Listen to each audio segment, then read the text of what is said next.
Hello everyone, आज हम आपसे आप सभी के लिए एक नया अपॉर्चुनिटी लेके आए हैं। तो आपसे सबसे रिक्वेस्ट है कि आप हमारे चैनल को सब्सक्राइब करिए और इस वीडियो को भी ज़्यादा से ज़्यादा लाइक करिए और शेयर करिए। तो ये अपॉर्चुनिटी CSIR इंडिया की तरफ से है। इसमें बेसिकली डायरेक्ट SRF पोजीशन यानी कि डायरेक्ट सीनियर रिसर्च फेलोशिप की पोजीशन के लिए उन्होंने एप्लीकेशन मांगा है कैंडिडेट से। तो इसके अंतर्गत जितने भी इंडियन में कॉलेजेस होते हैं, जैसे सेंट्रल यूनिवर्सिटीज हो गए, IITs हो गए, गवर्नमेंट रिसर्च एस्टेब्लिशमेंट्स हैं, CSIR जिसमें R&D जो सेंटर्स होते हैं पब्लिक सेक्टर में, या फिर इंडस्ट्रियल फर्म्स के जो R&D सेक्टर्स हैं, वहाँ पे आपको टेन्योर मिल सकता है। इसमें है कि सिर्फ और सिर्फ इंडियन सिटीजन्स को ही अलाउ किया गया है इस फेलोशिप के लिए। इसका जो इनिशियल टेन्योर है वो 2 इयर्स का है, बट इसको एक्सटेंड भी किया जा सकता है 1 साल और ज़्यादा अपॉन द रिव्यू, और आपके जो भी लाइक प्रोफेसर्स होंगे या फिर आपने जो भी काम करा होगा उसको रिव्यू करने के बाद। तो इसके बारे में हम डिटेल से बात करते हैं। तो इसके सबसे पहले हम बात करते हैं कि एसेंशियल क्वालिफिकेशंस क्या है सीनियर रिसर्च फेलोशिप के लिए। तो यहाँ पे बहुत मल्टीपल कैटेगरीज में उन्होंने क्वालिफिकेशंस लिखा है, एजुकेशनल क्वालिफिकेशंस, उसके बारे में मैं बात करता हूँ।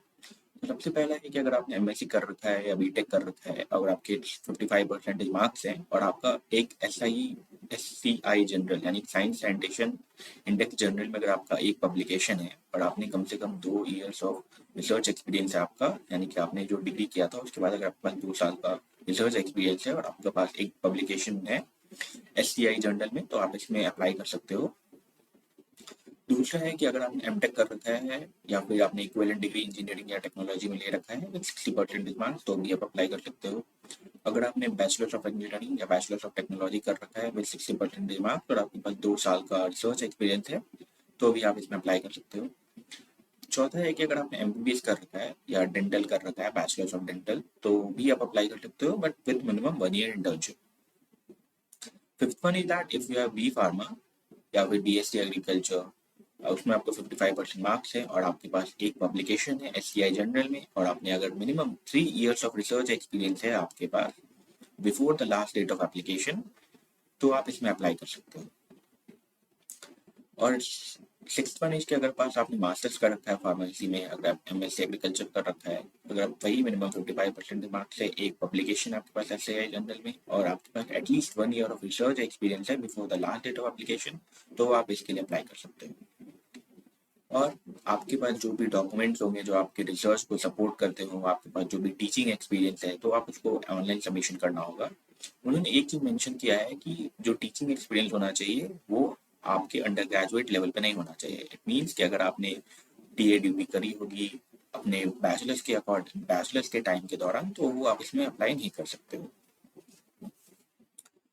और जिन भी लोगों को ये PhD या फिर MD MSc ये सब डिग्री मिल चुकी है या फिर उन्होंने अपना सबमिशन थीसिस को सबमिट कर दिया है, तो आप इसके लिए एप्लीकेबल नहीं हो, यानी कि SRF पोजीशन के लिए आप एप्लीकेबल नहीं हो।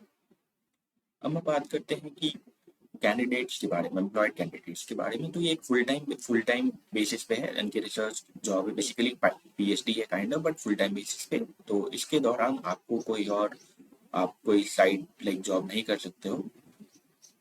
तो उन्होंने यहाँ पे मेंशन किया है कि अगर आप कहीं कहीं हाई स्टडी परस्यू कर रहे हो या फिर आप कहीं पर अगर एम्प्लॉयड हो टेम्पोररी या फिर परमानेंट बेसिस पे, अगर आप इसमें अगर अप्लाई करना चाहते हो तो आपको एक अंडरटेकिंग यहाँ पे सबमिट करना पड़ेगा, क्योंकि अगर आप सेलेक्टेड होते हो तो आपको अपने रिसेंट जॉब से रिजाइन करना पड़ेगा, तो ही जाकर आप इसमें अप्लाई करोगे।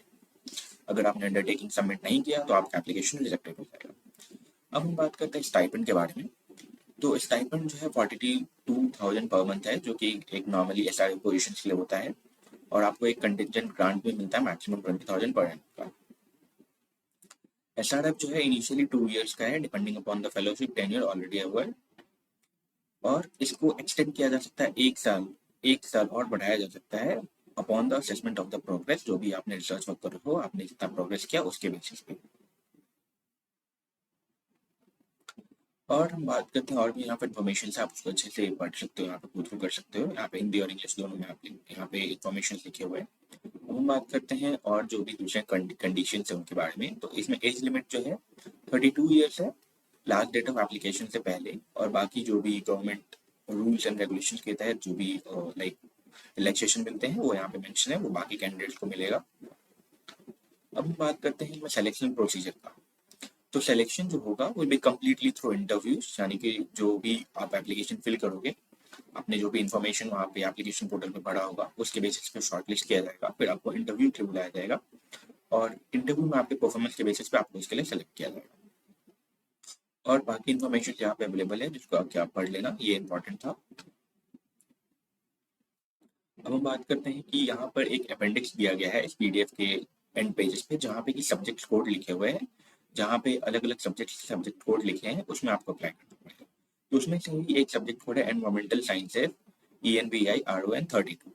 तो अगर आप इस सब्जेक्ट कोड के अंतर्गत अप्लाई कर रहे हो तो आपको कुछ चीज़ों का ध्यान रखना पड़ेगा। वो है कि यहाँ पर उन्होंने कुछ टॉपिक्स मेंशन कर रखे हैं, ब्रॉडली टॉपिक्स मेंशन किया गया है। अगर आप इन्हीं टॉपिक्स में से आप काम करना पसंद करोगे तो ही आपको इस सब्जेक्ट कोड के अंदर में अप्लाई करना चाहिए, वरना आप इसमें अप्लाई नहीं कर सकते हो। और है 7th वन, यानी कि अगर आप science and technology study HTS 71 के अंतर्गत अगर आप अप्लाई कर रहे हो तो आपको इन सब चीजों में से ही किसी एक चीज पे जो होगा, अगर आप इस पे वर्क करना चाहोगे तो ही आपको इस सब्जेक्ट कोड के अंदर पे अप्लाई करना चाहिए। यहाँ पे एक चीज और भी मेंशन है कि अगर आपके जो क्वालिफिकेशन होने चाहिए, अगर आपने साइंस एंड टेक्नोलॉजी स्टडीज के अंतर्गत अप्लाई कर रहे हो तो आपको जो ऊपर क्वालिफिकेशन मेंशन था उसके अलावा अगर आपने मास्टर्स कर रखा है मैनेजमेंट में, सोशल साइंस में या फिर कॉमर्स में, तो भी आप इसमें अप्लाई कर सकते हो, सिर्फ और सिर्फ इस वाले सब्जेक्ट कोड के लिए।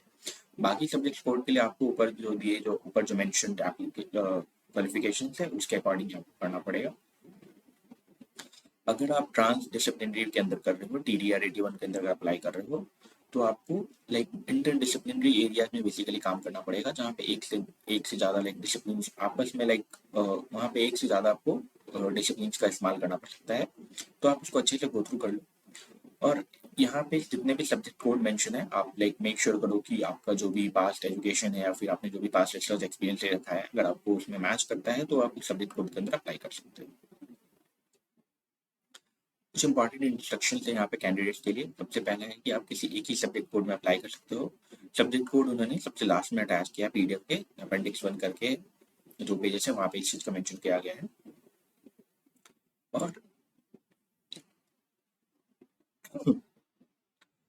और इसके बाद बात करते हैं कि आपको जो भी जो भी रिसर्च एक्सपीरियंस वगैरह है उसको आपको उसमें अटैच करना पड़ेगा। पीडीएफ डॉक में जितने भी आपके डॉक्यूमेंट्स होंगे सब कुछ आप उसमें अटैच करो। आपके पास जो भी सर्टिफिकेट्स हैं, आपके जो भी रिसर्च पेपर्स हैं, उसको आपके पास नेट CSIR नेट या फिर गेट का अगर आपके पास सर्टिफिकेट है तो आप इंटरव्यू के टाइम पे वहाँ पे आप लेके जा सकते हो और आपको ऑनलाइन एप्लीकेशन में भी फिल करना पड़ेगा। अगर आपने 3 बार अप्लाई किया है और आपको इंटरव्यू के लिए कॉल नहीं आया है तो आप इसमें एलिजिबल नहीं हो। इसमें वापस अप्लाई करने के लिए डेट ऑफ इंटरव्यू कभी भी चेंज नहीं की जाएगी। तो जो भी डेट को आपको आएगा उसी दिन आपको जाना पड़ेगा। इसमें सबसे अच्छी बात है कि इसमें एप्लीकेशन के लिए कोई एप्लीकेशन फी नहीं है, ये कम्प्लीटली फ्री ऑफ कॉस्ट है। बाकी और भी इन्फॉर्मेशन यहाँ पे मेंशन है, आप उनको अच्छे से गो थ्रू कर लो।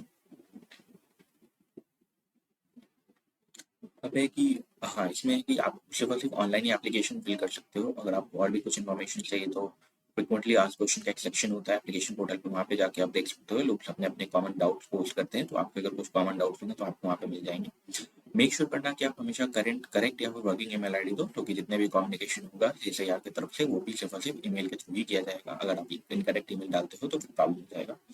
एप्लीकेशन फिलअप करने के लिए है कि हर आपको लाइक सेव या सबमिट करते रहो विद इन 40 मिनट्स, क्योंकि 40 मिनट्स के बाद सेशन जो है एक्सपायर हो जाएगा। You need to fill the form again. So make sure कि अगर आप हर 40 मिनट्स में अपना एप्लीकेशन पूरा करो, नहीं तो आप सेव करते रहो सो दैट आपको वापस एप्लीकेशन फिल नहीं करना पड़े, डिटेल ना डालना पड़े।